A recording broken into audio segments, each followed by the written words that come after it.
Hello, everyone. Welcome to Frog Talks, the inaugural Frog Talks, the beta. We're excited. We have a huge audience. Great speakers. We wanted to bring together some movement makers, some movement doers, some thinkers, people who have great ideas in order to inspire all of us to think about movements or starting our own movement. And I want to actually ask all of you if you'll stay. I know many might need to leave. Stay to the end because we are going to launch a beer movement. And you're not going to want to miss that. It's going to be pretty awesome. So, movements. You know, we're living in the age of movements. Of course, you look around this country and around the world, we are living at a time where there are movements everywhere, all over the place.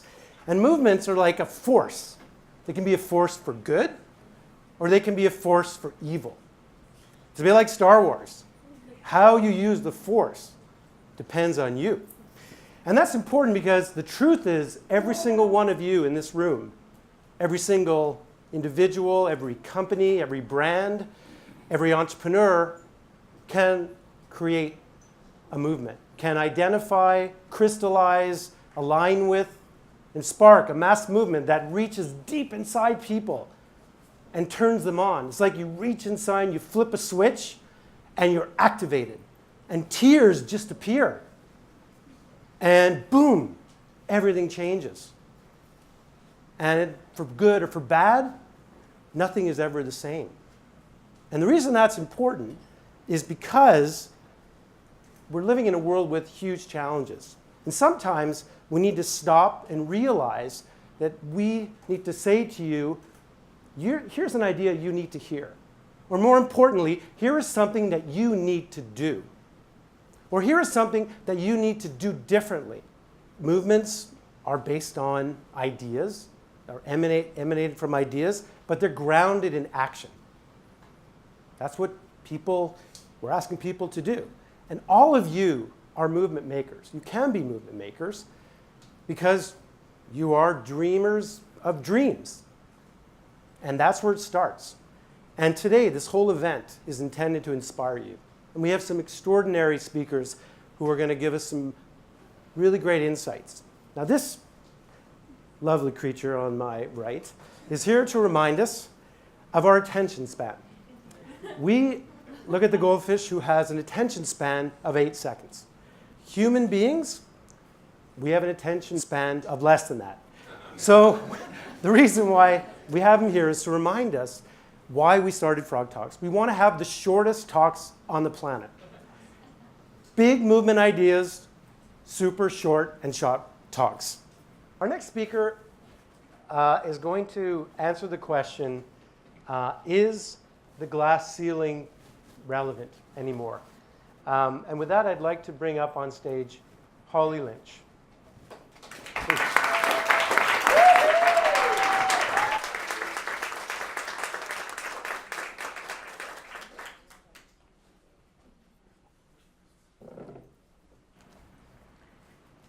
Just to explain the outfit, it's not just that I love Wonder Woman. I am here to represent all the Wonder Women who have allowed me to be here tonight.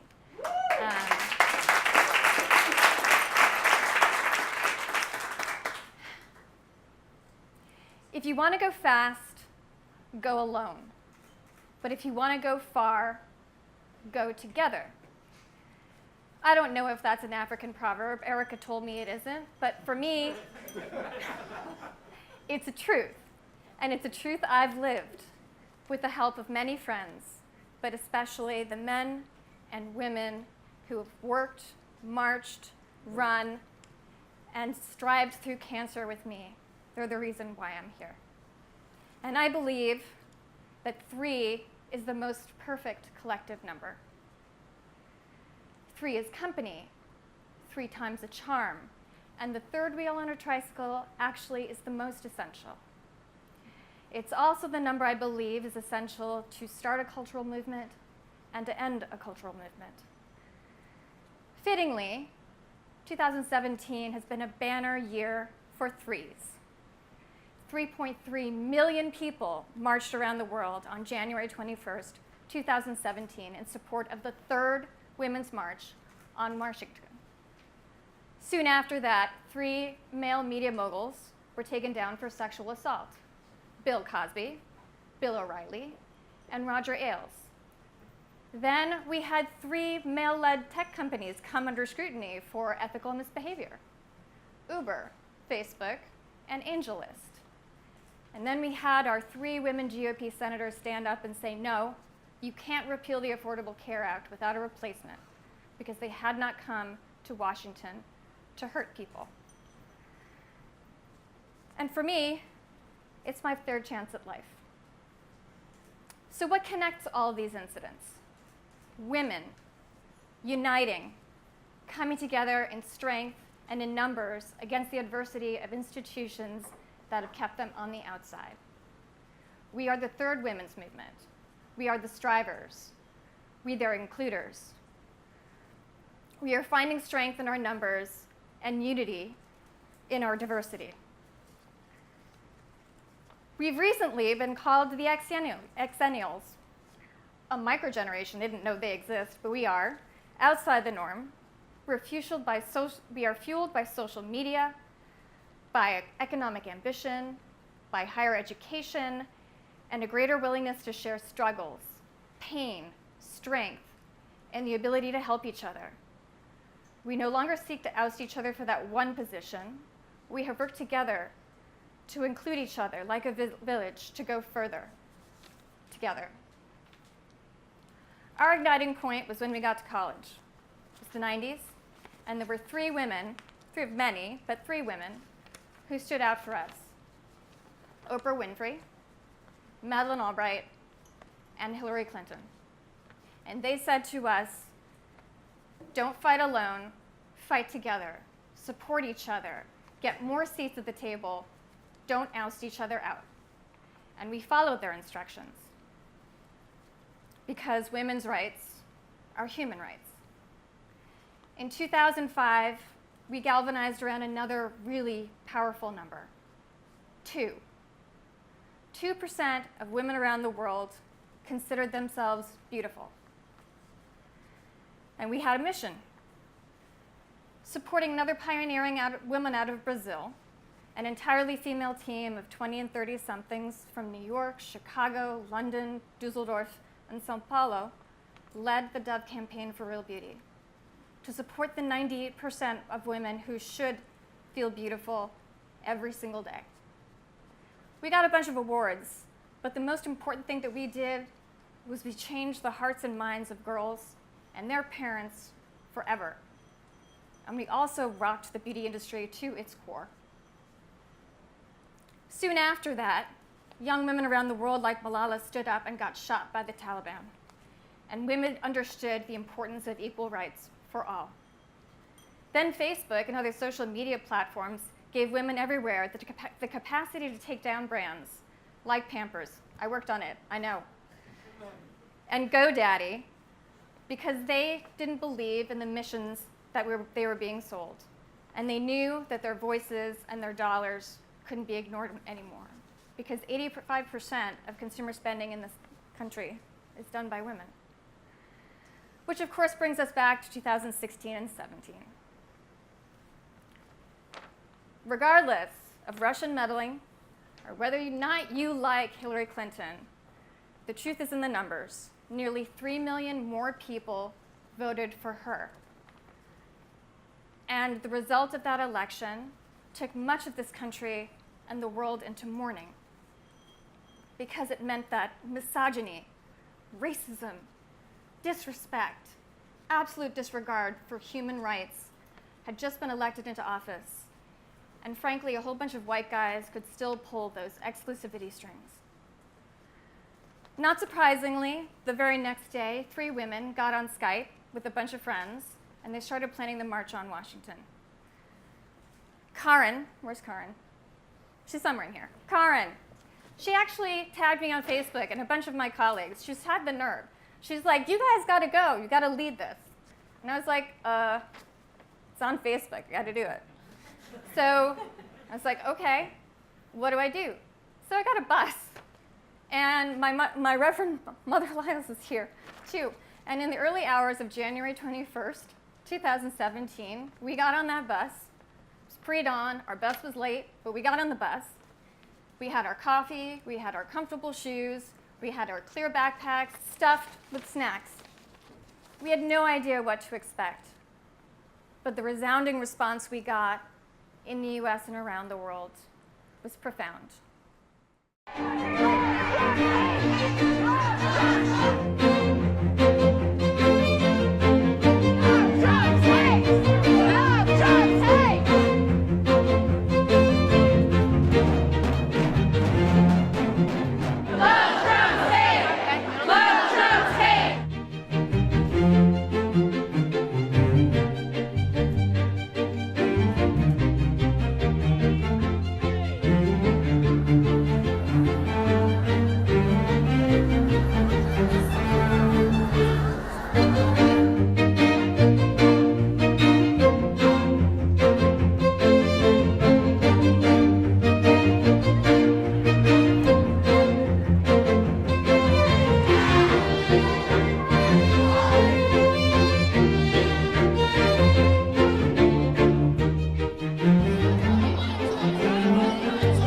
No, he's not even going to have a brief honeymoon. The very first day of his presidency is marked by an international wave of protests that is historic.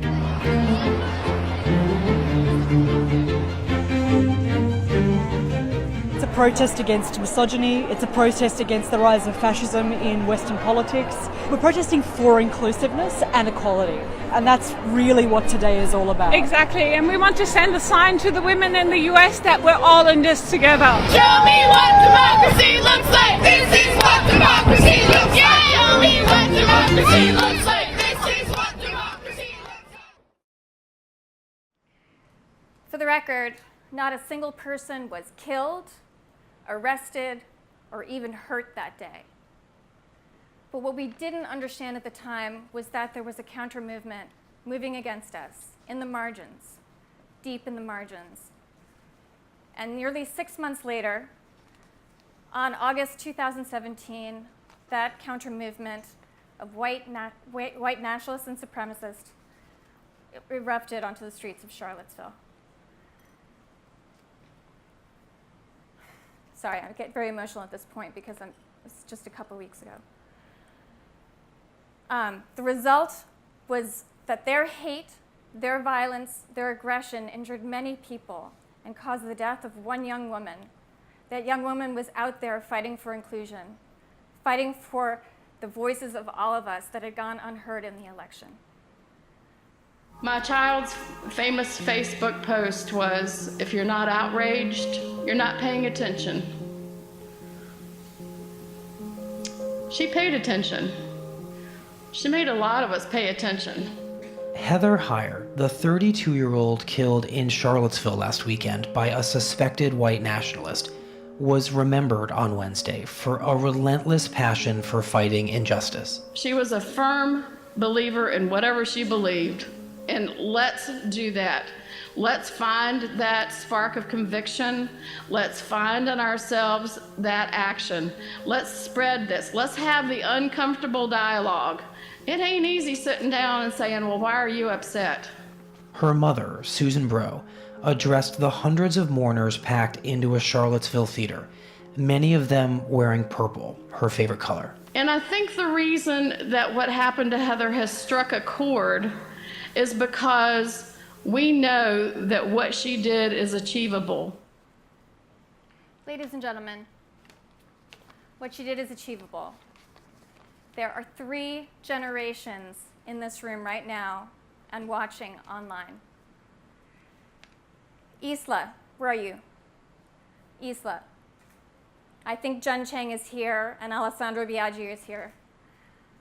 The point is we have 3 young women, 3 women of the up-and-coming generation. And I'm telling you right now, I know you're awake. I know you're active. But your millennial generation is woefully asleep and apathetic. You need to tell them to wake up. get out of bed, get their noses out of their apps, their devices, their avocado toast, and their virtual reality.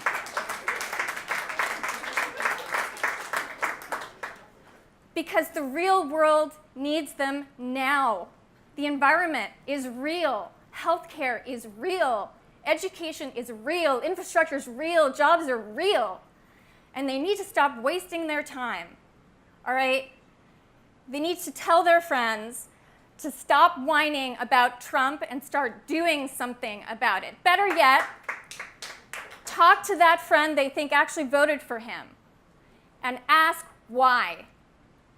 Because Trump is not the problem. He's a symptom of a divide that is centuries old, and the infection that fed the divide is even older. That infection is the infection of them or us.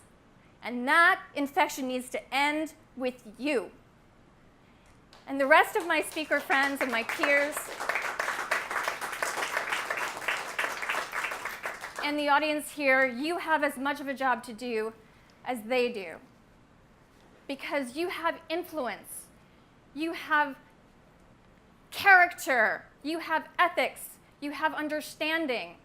And you know that the Third Women's Movement isn't about women or men, black or white, Jew or Christian, rich or poor, old or young. It's about all of us. So stop using those useless labels.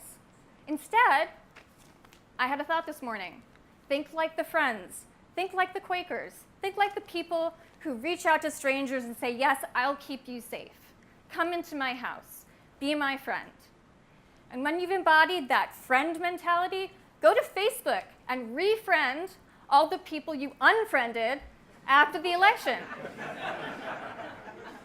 And when you've done that, pick up the phone, call that friend and say, hey friend, I'm hosting Shabbat this Friday. Join me. Or I'm hosting Sunday brunch. Join me. Or a barbecue. Or a walk in the park. And if that friend says yes, be civil. Don't be superior. Keep the conversation going. And then, if the conversation's going, I want you to listen. Really listen and hear them and understand. Because really, if all of us do that, we will finish the 3 centuries-old dream of all of us coming together with equality and unity that ironically started in Charlottesville. So let's do that. Let's all come together. Let's fight for our mutual equality. And let's end this Third Women's Movement with a movement for everybody. Thank you.